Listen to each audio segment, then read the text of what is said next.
A lot of minds are changing these days. To paraphrase Geno Smith, they can write you off, but you don't have to write back. A lot of players and coaches reviving their careers after kind of put on the scrap heap. And that kind of includes the coach who's the offensive coordinator in Washington, Cliff Kingsbury. Yeah, you got fired in Arizona. You know, explosive offense, the air raid offense, and, you know, maybe sometimes the relationship with the quarterback was a little bit explosive too. That's not the case with the Commanders. Certainly, he's in the Raiders building. They don't sign him, or they think they sign him, but it turns out they're not signing him. He's in Chicago's building, and that's the one that really, because Kingsbury, in his off time after the Cardinals, spent time at USC, and he knows Caleb Williams. He's been there, worked with him. I'm surprised they didn't hire him, and I think if they did, we'd be having a totally different conversation about the Chicago Bears and Caleb Williams right now. He's come into Washington. He's taken that air raid offense. He's adapted to what this young quarterback, Jaden Daniels, likes to do. He's making the simple throws. He's giving him good options. The kid needs to make big plays, and he has made big plays. It's a great story. Terry, what about Sam Darnold? Number 3 overall pick with the Jets. Moved around, now lighting up in Minnesota. How many times have you heard me say this, America? If you're a top 10 pick, you're not going to be a failure in the NFL, providing you get with the right team, with the right supporting cast, and at quarterback, the right offense. Sam Darnold bounced around 3 times. Okay, everybody giving up on him. San Francisco lets him go to Minnesota. But the one thing maybe he was lacking because of the way he was treated was confidence. You know, when I'm around, say, Brad Pitt, I could very easily be no confidence in the way I look, Michael, but I happen to think I'm a cute guy, and that makes up for it. Darnold, kind of a cute guy, maybe. 11 touchdowns, 3 interceptions. He is playing lights out, right place, right time, right coach. I was following you for a second.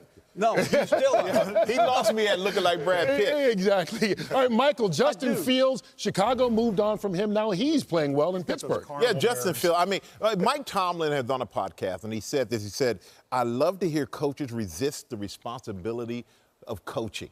In other words, these coaches get a player, you don't really coach them correctly. You don't work with them. And then you say the guy's a bust because you don't really invest in your coaching and being a really good coach. Don't have the ability. And in Justin Fields, that's what it looks like now when you see him in Pittsburgh right now, because here's a guy, you run him out of town, you think he's going to be a backup in Pittsburgh. He comes to Pittsburgh. The most he's ever won is 5 games. He's already won 3. 4 of the 5 next opponents that they faced didn't make the playoffs. He has the highest career percentage, completion percentage, all these different things. And you're watching this guy go, how do you let him go? You can see the talent there. And it comes down to somebody really taking the time, investing in the coaching on this kid. And you see that Mike Tomlin is doing it. You see that another guy who could be on this cast-off list, and Arthur Smith, who just got fired down in Atlanta, is that the offensive coordinator there in Pittsburgh. He's doing it, and we see the results. Wins for the Pittsburgh almost an accident, though, because Russell Wilson gets hurt. Yeah. That wasn't even his job until then. Hey, things are working out, Gronk, for Baker Mayfield down in Tampa.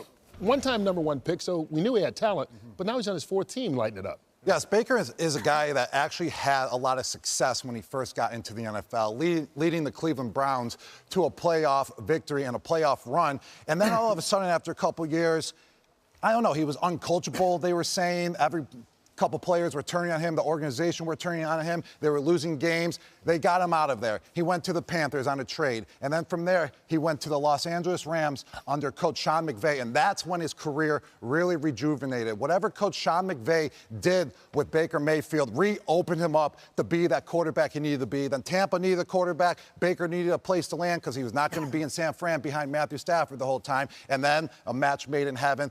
The Tampa community loves him there. The locker room loves him there. Hey, I played in Tampa. I know a lot of guys down there. They can't say enough good things about him. Only mistake he's made was taking that shot at Tom. Yeah, well, he's made up for it.